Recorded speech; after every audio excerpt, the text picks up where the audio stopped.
പ്രഭയിൽ ഉണരാം പുതുതാകാം പുതിയൊരു പാതയതിൽ പോകാം സാക്ഷികളായി തിരുവചന പ്രഭയിൽ ഉണരാം പുതുതാകാം പുതിയൊരു പാതയതിൽ പോകാം സാക്ഷികളായി പ്രകാശനായ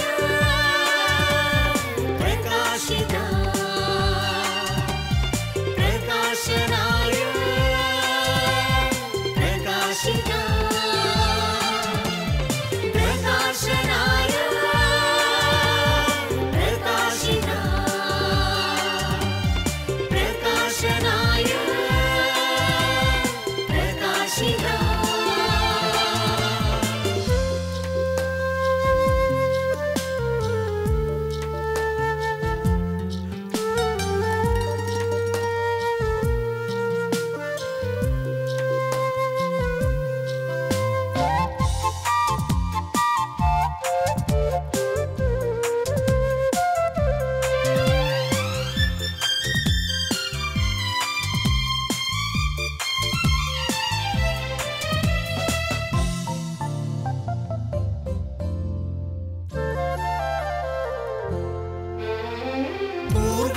പൂർവപിതാക്കളിലീശൻ നൽകിയ കൃപകൾ ധ്യാനിക്കാം പൂർവപിതാക്കളിലീശൻ നൽകിയ കൃപകൾ ധ്യാനിക്കാം സ്തുതികൾ പാടിടാം താണുവണങ്ങിടാം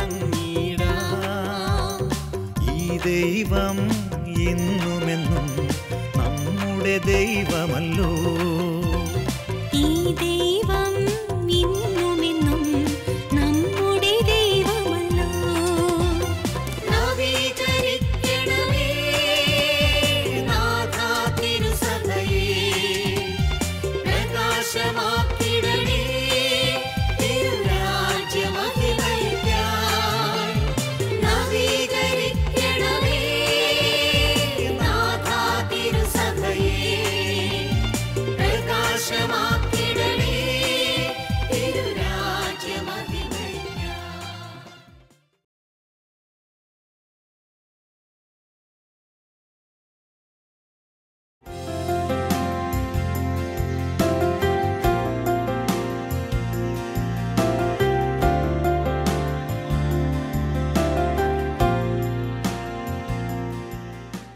ഇന്നത്തെ കാലഘട്ടത്തെക്കുറിച്ച് മനഃശാസ്ത്രജ്ഞന്മാർ പറയുന്നത് ഇത് പിരിമുറുക്കത്തിൻ്റെ ഒരു കാലഘട്ടമെന്നാണ്.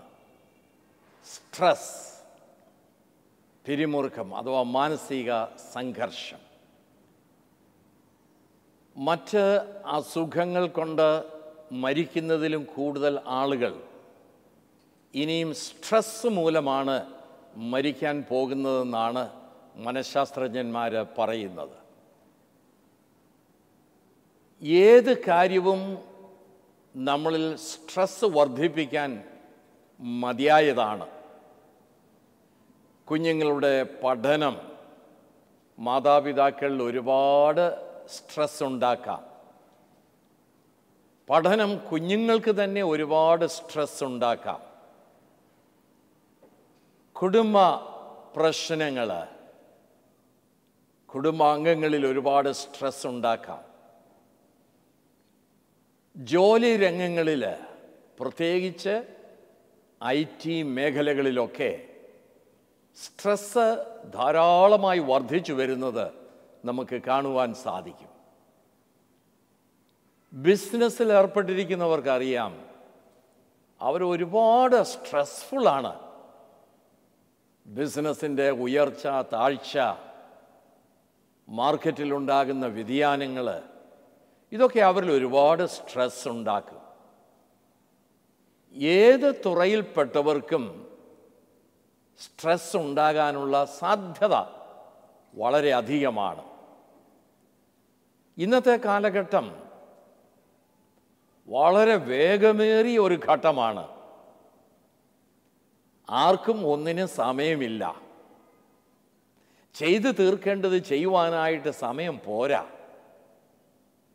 ഇങ്ങനെയൊക്കെയുള്ള രീതിയിൽ പ്രവർത്തിക്കുമ്പോൾ അത് കൂടുതൽ കൂടുതൽ സ്ട്രെസ്സ് മനുഷ്യനിൽ ഉണ്ടാക്കുന്നതായിട്ട് നമുക്ക് കാണുവാനായിട്ട് സാധിക്കും. എന്താ ഈ സ്ട്രെസ് എന്ന് പറയുന്നത്? സ്ട്രെസ് അഥവാ പിരിമുറുക്കം എന്ന് പറഞ്ഞാൽ ബാഹ്യമായി ഉണ്ടാകുന്ന ഒരനുഭവം, അതിനോട് നമ്മുടെ മനസ്സ് ആന്തരികമായിട്ട് പ്രതികരിക്കുന്ന ഒരവസ്ഥയാണ്. എക്സ്റ്റേണലായിട്ടുള്ള ഒരു ഇൻസിഡൻറ്റോ ഈവൻറ്റോ നമ്മുടെ മനസ്സ് ഇൻറ്റേണലായിട്ട് എങ്ങനെ അതിനോട് പ്രതികരിക്കുന്നു, ആ പ്രതികരണമാണ് സ്ട്രെസ് ഉണ്ടാക്കുകയോ ഉണ്ടാക്കാതിരിക്കുകയോ ചെയ്യുന്നത്. നമ്മുടെ ജീവിതത്തിൽ ഒരുപാട് അനുഭവങ്ങളൊക്കെ ഉണ്ടാകും. ഈ അനുഭവങ്ങളെല്ലാം സ്ട്രെസ് ഉണ്ടാക്കണമെന്നില്ല. എന്നാൽ നമ്മുടെ മനസ്സ് അതിനോട് എങ്ങനെ പ്രതികരിക്കുന്നോ അതാണ് നമുക്ക് സ്ട്രെസ് ഉണ്ടാക്കുന്നത്. ഈ സ്ട്രെസ് അല്ലെങ്കിൽ പിരിമുറുക്കം എങ്ങനെയാണ് നമ്മളെ ബാധിക്കുന്നതെന്ന് നമുക്കൊന്ന് നോക്കാം. മനസ്സും നമ്മുടെ ശരീരവും തമ്മിൽ ഒരുപാട് ബന്ധമുണ്ട്. മനഃശാസ്ത്രജ്ഞന്മാർ പറയുന്നത് 80% അസുഖങ്ങളും മാനസികമായി ഉണ്ടാകുന്ന സ്ട്രെസ്സിൽ നിന്ന് ഉളവാകുന്നതാണ്. മനസ്സാണ് നമ്മുടെ ഒരുപാട് രോഗങ്ങൾ തരുന്നത്. ഈവൻ ക്യാൻസർ പോലും മാനസികമായിട്ടുള്ള പിരിമുറുക്കത്തിൽ നിന്നുണ്ടാകാവുന്നതാണ്. അപ്പം മനസ്സും ശരീരവും തമ്മിൽ നല്ല ബന്ധമുണ്ട് എന്നുള്ളത് നമുക്കറിയാം.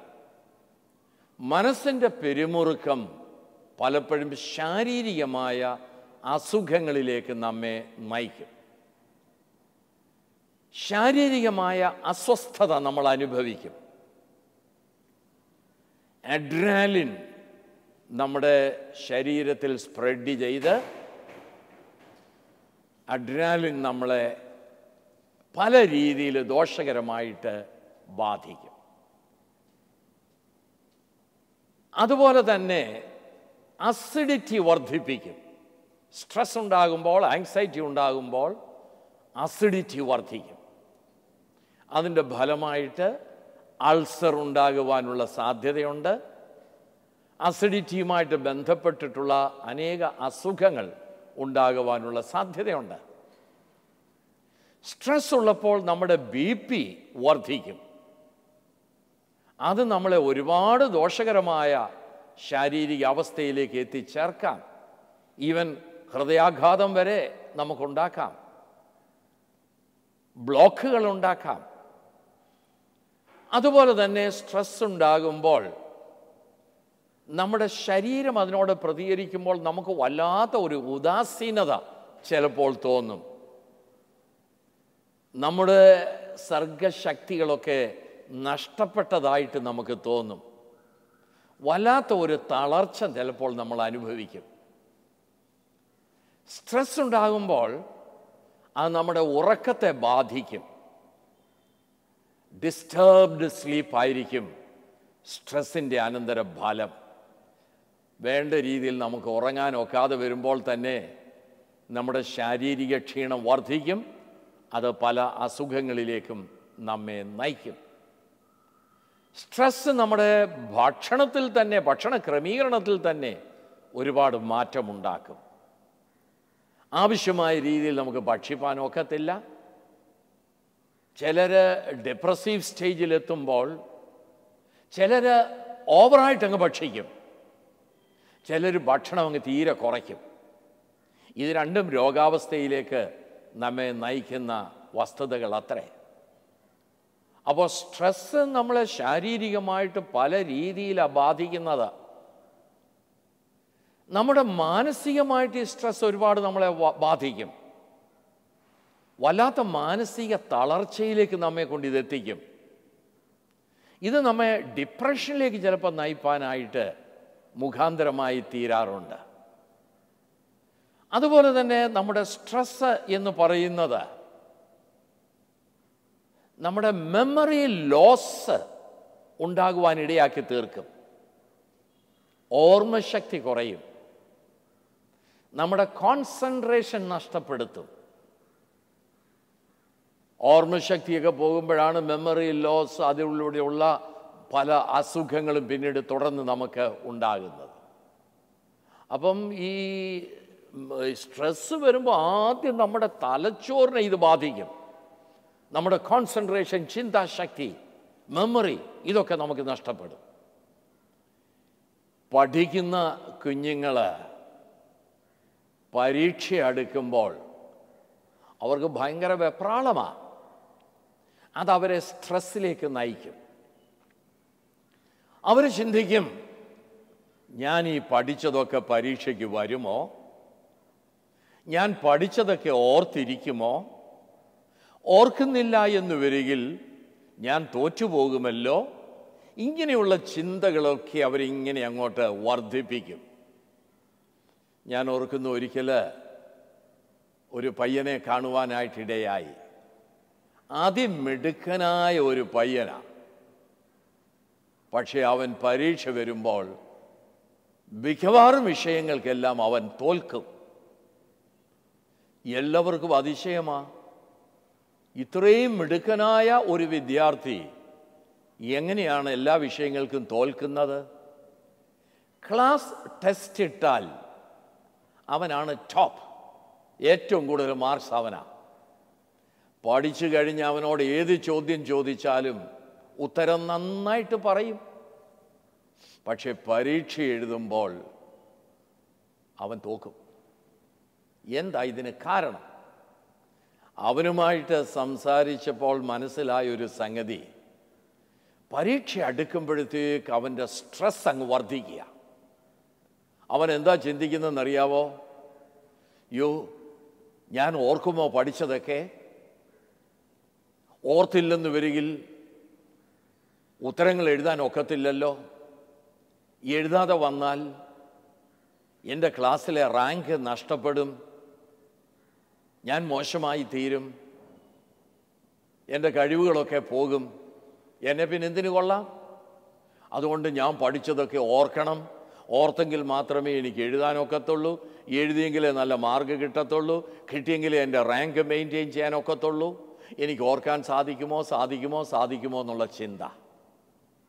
ഇവൻ പഠിക്കാത്തതല്ല കുഴപ്പം. പഠിച്ചു കഴിഞ്ഞിട്ട് ഞാനിത് ഓർക്കുമോ, പരീക്ഷ എഴുതുമോ ഇങ്ങനെയുള്ള ചിന്തകൾ അവനിൽ സ്ട്രെസ് വർദ്ധിപ്പിച്ചു. സ്ട്രെസ് കൂടിയപ്പോൾ അത് തലച്ചോറിനെയാണ് ആദ്യം ബാധിക്കുന്നതെന്ന് ഞാൻ പറഞ്ഞല്ലോ. തലച്ചോറിൻ്റെ മെമ്മറി പവറിനെ അത് ബ്ലോക്ക് ചെയ്യും. നമ്മുടെ ബ്രെയിൻ സെല്ലിനെ ഇത് ബാധിക്കും. അപ്പോൾ പഠിച്ചതൊന്നും ഓർക്കാനായിട്ട് സാധിക്കത്തില്ല. പഠിക്കാത്തതല്ല കുഴപ്പം, പഠിച്ചത് തിരിച്ചെടുക്കാൻ തക്കവണ്ണം നമ്മുടെ തലച്ചോറിൻ്റെ കഴിവ് നഷ്ടപ്പെടുകയാണ്. അവിടെ വലിയൊരു ബ്ലോക്ക് അനുഭവിക്കുക. ആ പയ്യനോട് ഞാൻ പറഞ്ഞു, മോനെ, ഇനിയും പരീക്ഷയോടുള്ള നിൻ്റെ മനോഭാവം ഒന്ന് മാറ്റണം. പരീക്ഷയ്ക്ക് സ്ട്രെസ് തരുവാൻ ഒരിക്കലും സാധിക്കുകയില്ല. അതിനുള്ള ശക്തി പരീക്ഷയ്ക്കില്ല. പിന്നെ ആരാ സ്ട്രെസ് തരുന്നത്? നിൻ്റെ മനസ്സ് തന്നെയാണ് സ്ട്രെസ് തരുന്നത്. അങ്ങനെയാണെങ്കിൽ നീ ഒരു കാര്യം ചെയ്യണം, പരീക്ഷയോടുള്ള നിൻ്റെ മനോഭാവം മാറ്റണം. നീ നിന്നോട് തന്നെ പറയണം, ഞാൻ പഠിക്കാനുള്ളതൊക്കെ പഠിച്ചു, ഇനി ഓർക്കുന്നത് എഴുതും, അത് മതി. പഠിക്കാനുള്ളത് പഠിച്ചു, ഇനി ഓർക്കുന്നത് എഴുതും, അത് മതി. അങ്ങനെ ചിന്തിപ്പാനായിട്ട് അവനെ ഞാൻ പ്രേരിപ്പിച്ചു. അങ്ങനെ അവൻ ചിന്തിക്കാനായിട്ട് തുടങ്ങി. അപ്പോൾ അവൻ കൂടുതൽ റിലാക്സ്ഡായി. ആ റിലാക്സ്ഡ് അനുഭവത്തിൽ പോയി പരീക്ഷ എഴുതി അവന് നല്ല മാർക്സ് കരസ്ഥമാക്കുവാനായിട്ട് സാധിച്ചു. നമുക്ക് സ്ട്രെസ് ഉണ്ടാക്കുന്നത് ബാഹ്യമായ അനുഭവങ്ങളല്ല, നമ്മുടെ ജീവിതത്തിലെ സംഭവങ്ങളല്ല, നമ്മുടെ തോൽവിയല്ല, നമുക്ക് നേരിടുന്ന പ്രതിസന്ധികളല്ല. ഇതിനൊന്നും സ്ട്രെസ് ഉണ്ടാക്കാനുള്ള കഴിവില്ല. പിന്നെ ആരാ സ്ട്രെസ് ഉണ്ടാക്കുന്നത്? നമ്മുടെ മനസ്സ് തന്നെയാ. മനസ്സ് സ്ട്രെസ് ഉണ്ടാക്കുന്നു എന്ന് പറഞ്ഞാൽ അതിൻ്റെ അർത്ഥം എന്നാ? ഒരു അനുഭവം നമുക്കുണ്ടാകുമ്പോൾ, അല്ലെ ഒരു വസ്തുതയെ നമ്മൾ കാണുമ്പോൾ, ആ വസ്തുത അല്ലെ അനുഭവവുമായിട്ടുള്ള ബന്ധത്തിൽ നമ്മൾ നമ്മളോട് എന്ത് പറയുന്നോ, നമ്മൾ നമ്മളെ എങ്ങനെ കാണുന്നോ, ആ കാഴ്ചപ്പാടും ആ പറച്ചിലുമാണ് നമുക്ക് സ്ട്രെസ് തരുന്നത്. ജീവിതത്തിലുണ്ടാകുന്ന അനുഭവങ്ങളല്ല സ്ട്രെസ് തരുന്നത്. അനുഭവമായിട്ടുള്ള ബന്ധത്തിൽ നീ നിന്നെ എങ്ങനെ കാണുന്നു, ആ കാഴ്ചപ്പാടാ.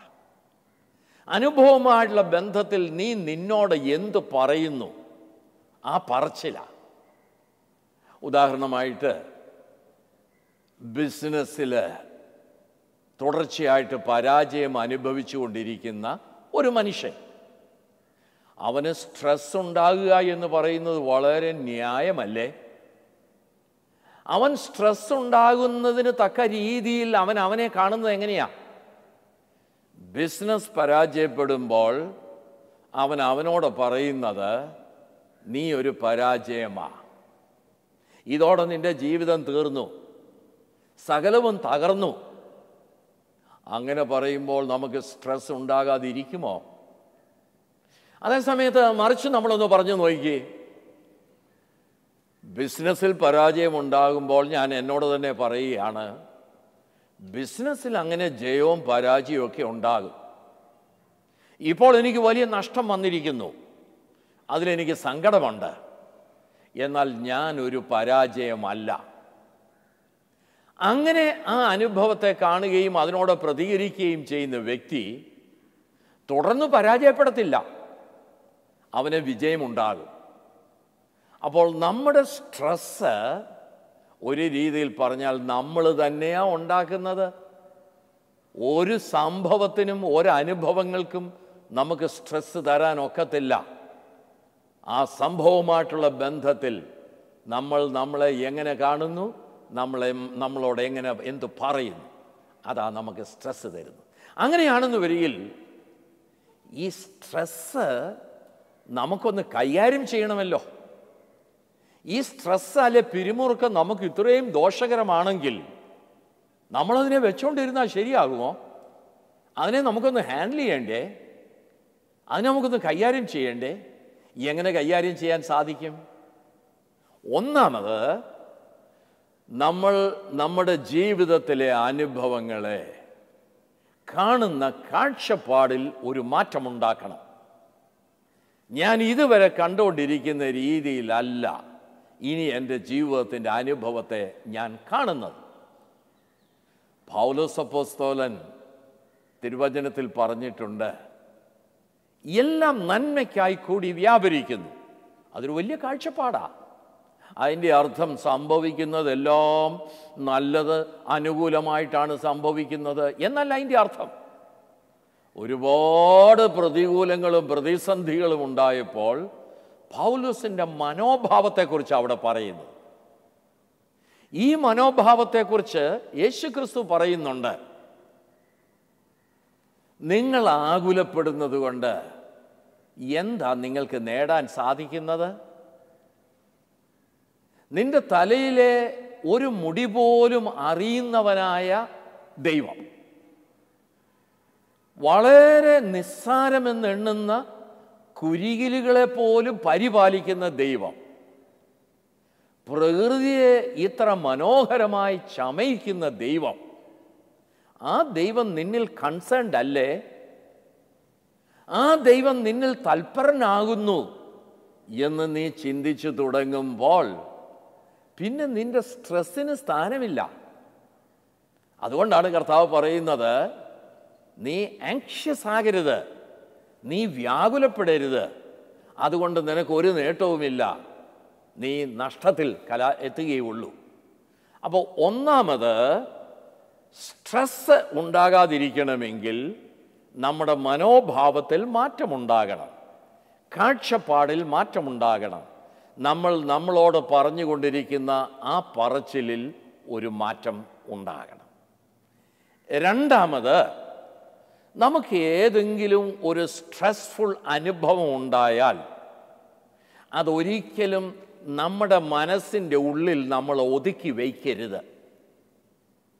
നമ്മളിത് സപ്രസ് ചെയ്യും തോറും നമ്മുടെ സ്ട്രെസ് കൂടി കൂടി കൂടി വരും. അപ്പോൾ നമ്മുടെ പ്രതിസന്ധികൾ, അതിൽ നിന്നുണ്ടാകുന്ന അനുഭവങ്ങൾ ഒരിക്കലും മനസ്സിൻ്റെ ഉള്ളിൽ നമ്മൾ ഒതുക്കി വയ്ക്കരുത്. പിന്നെന്ത് ചെയ്യണം? നമ്മളിത് ഷെയർ ചെയ്യണം. ആരോട് ഷെയർ ചെയ്യും? ഇത് ഷെയർ ചെയ്യാൻ വിശ്വസ്തരായിട്ടുള്ള കൂട്ടുകാരുണ്ടെന്ന് വരികിൽ അവരോട് നമ്മളിത് ഷെയർ ചെയ്യണം. നമ്മുടെ വീട്ടിലെ പങ്കാളിയോട് ഇത് ഷെയർ ചെയ്യാമെന്നുണ്ടെങ്കിൽ നമ്മൾ ഭവനത്തിൽ ഷെയർ ചെയ്യണം. നമ്മുടെ കുഞ്ഞുങ്ങളോട് ഷെയർ ചെയ്യാമെങ്കിൽ ഇത് അവരോട് ഷെയർ ചെയ്യണം. ഇതിനകത്ത് ഗൈഡൻസ് നൽകുവാൻ കഴിവുള്ള ആരെങ്കിലും ഉണ്ടെങ്കിൽ അവരോട് ഷെയർ ചെയ്യണം. ഇതൊന്നും ഒക്കുന്നില്ല എങ്കിൽ ഒരു കൗൺസിലറുടെ അടുക്കൽ പോയി നമ്മളിത് ഷെയർ ചെയ്യണം.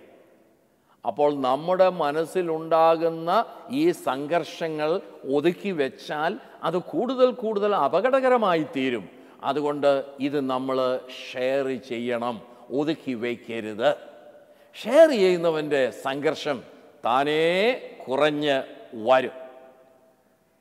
മറ്റൊന്ന്, ഈ അനുഭവങ്ങൾ ഉണ്ടാകുമ്പോൾ നിവൃത്തിയുള്ളിടത്തോളം നമ്മൾ റിലാക്സ് ചെയ്യണം. റിലാക്സ് ചെയ്യാൻ സാധിക്കാത്ത രംഗത്ത് എങ്ങനെയാണ് റിലാക്സ് ചെയ്യുന്നത് നിങ്ങൾ ചോദിക്കാം. റിലാക്സേഷൻ നമുക്ക് പല രീതിയിലുണ്ടാക്കാം. നമ്മുടെ നടപ്പ് ഒരു റിലാക്സേഷനാണ്. നമ്മൾ ജിമ്മിലോ മറ്റോ പോവുകയാണെങ്കിൽ അവിടെയും നമുക്ക് റിലാക്സ് ചെയ്യാം.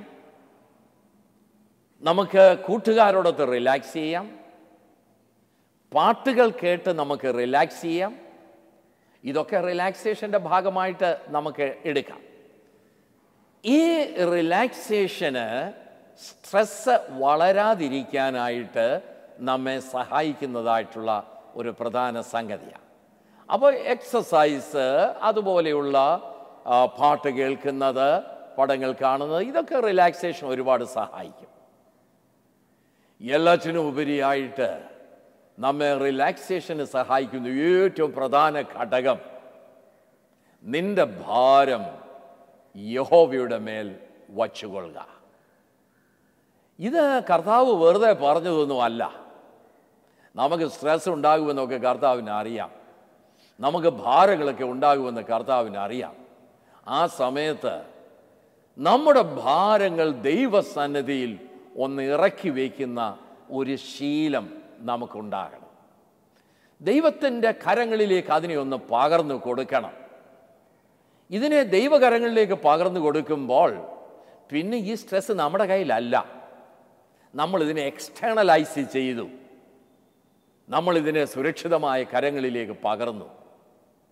അപ്പോൾ അതിന് സഹായകരമായ രീതിയിൽ നമ്മുടെ ഡിവോഷൻ, നമ്മുടെ പ്രാർത്ഥനകൾ, അതുപോലെയുള്ള റിലീജിയസ് റിസോഴ്സസ്, നമ്മുടെ ആരാധനകൾ, പാട്ടുകൾ, കൂട്ടായ്മകൾ, പ്രാർത്ഥനാ യോഗങ്ങൾ, ഇതിലൊക്കെ നമ്മൾ സംബന്ധിക്കണം. ഇതൊക്കെ നമ്മുടെ സ്ട്രെസ് റിലീസ് ചെയ്യുവാനായിട്ട് നമ്മെ ഒരുപാട് സഹായിക്കുന്നതായിട്ടുള്ള ഘടകങ്ങളാത്രേ. അതുകൊണ്ട് നമുക്ക് നമ്മുടെ സ്ട്രെസ് റിലീസ് ചെയ്യുവാനായിട്ട് ഏറ്റവും പ്രധാന മാർഗമെന്ന് പറയുന്നത് നമ്മുടെ പ്രാർത്ഥനയിലൂടെ നമ്മളിത് ദൈവകരങ്ങളിലേക്ക് ഭാരമേൽപ്പിക്കുക എന്നുള്ളതാണ്. നിന്റെ സകല ഭാരവും എൻ്റെ മേൽ വെച്ചുകൊള്ളുക, ഞാൻ നിന്നെ ആശ്വസിപ്പിക്കും. ഈ ഒരു വലിയ വാക്ക് നമ്മൾ വിശ്വസിക്കുകയാണെങ്കിൽ നമ്മുടെ സ്ട്രെസ്സിൽ നിന്ന് നമുക്ക് അതിവേഗം വിമോചനം പ്രാപിപ്പാനായിട്ട് സാധിക്കും. ഇതിൽ ഏത് രീതിയിൽ ആയിരുന്നാലും സ്ട്രെസ് നമ്മൾ റിലീസ് ചെയ്തിരിക്കണം. അത് നമ്മൾ സപ്രസ് ചെയ്യരുത്. നമുക്ക് സ്വയമായിട്ട് ഇത് ചെയ്യാൻ ഒക്കുന്നില്ലെങ്കിൽ ഇന്ന് നല്ല കൗൺസിലിംഗ് സെൻറ്ററുകൾ ധാരാളമായിട്ട് നമുക്കുണ്ട്. നല്ല ട്രെയിൻഡ് ആയിട്ടുള്ള ഒരു കൗൺസിലറുടെ അടുക്കൽ നിങ്ങൾ ചെന്ന് നിങ്ങളുടെ പ്രയാസങ്ങളൊക്കെ ഒന്ന് പറഞ്ഞ് വെന്റിലേറ്റ് ചെയ്യുകയാണെങ്കിൽ തീർച്ചയായിട്ടും ആ കൗൺസിലിങ്ങിലൂടെ നിങ്ങളുടെ സ്ട്രെസ്സിനെ നിങ്ങൾക്ക് നേരിടുവാനായിട്ടുള്ള ഗൈഡൻസ് നിങ്ങൾക്ക് കിട്ടും. അപ്പോൾ കൗൺസിലിംഗ് എന്ന് പറയുന്നതും സ്ട്രെസ്സിനെ ഹാൻഡിൽ ചെയ്യാനായിട്ട് നല്ല ഒരു മാർഗമാണ്. അപ്പം ഞാനീ പറഞ്ഞതായിട്ടുള്ള ഏതെങ്കിലും മാർഗത്തിലൂടെ ആയാലും, ഒന്നുകിൽ എക്സസൈസിലൂടെ, അല്ലെങ്കിൽ റിലാക്സേഷനിലൂടെ, അല്ലെങ്കിൽ പാട്ടുകൾ കേൾക്കുന്നതിലൂടെ, അല്ല എന്ന് വരികിൽ സ്പിരിച്വൽ റിസോഴ്സിലൂടെ, അല്ലെങ്കിൽ നമ്മുടെ പ്രാർത്ഥനയിലൂടെ, ദൈവത്തിലോട്ട് ഇത് നമ്മൾ പകരുന്നതിലൂടെ, കൗൺസിലിങ്ങിലൂടെ, ഇതിലേത് മാർഗത്തിലൂടെ ആയിരുന്നാലും നമ്മുടെ സ്ട്രെസ് നമ്മൾ വെന്റിലേറ്റ് ചെയ്യണം, വെളിയിൽ കൊണ്ടുവരണം. അത് വെളിയിൽ കൊണ്ടുവന്ന് കഴിയുമ്പോൾ നമ്മൾ സ്വതന്ത്രരാകും.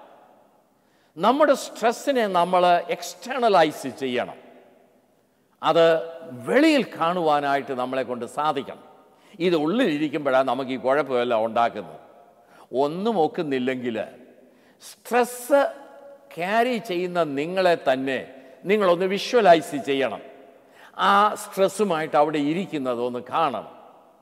അപ്പോൾ ആളിനോട് നമ്മുടെ മനസ്സിലൊന്ന് പറയണം, നീ ഒരുപാട് സ്ട്രെസ്ഫുൾ ആണല്ലോ, ഒത്തിരി സ്ട്രെസ്സ് നീ ക്യാരി ചെയ്യുന്നുണ്ടല്ലോ, അത് നിൻ്റെ മുഖത്ത് നോക്കിയാൽ മനസ്സിലാകും. നമ്മൾ വിഷ്വലൈസ് ചെയ്ത് നമ്മുടെ രൂപത്തോടെ തന്നെ നമ്മൾ പറയുക. അങ്ങനെ പറയുന്നതും ഇത് എക്സ്റ്റേണലൈസ് ചെയ്യുന്നതിന് നമ്മെ സഹായിക്കുന്ന മാർഗമാണ്. ഏത് രീതിയിലായിരുന്നാലും ആരോഗ്യപരമായ രീതിയിൽ നമ്മുടെ സ്ട്രെസ്സ് നമ്മൾ ഹാൻഡിൽ ചെയ്തിരിക്കണം.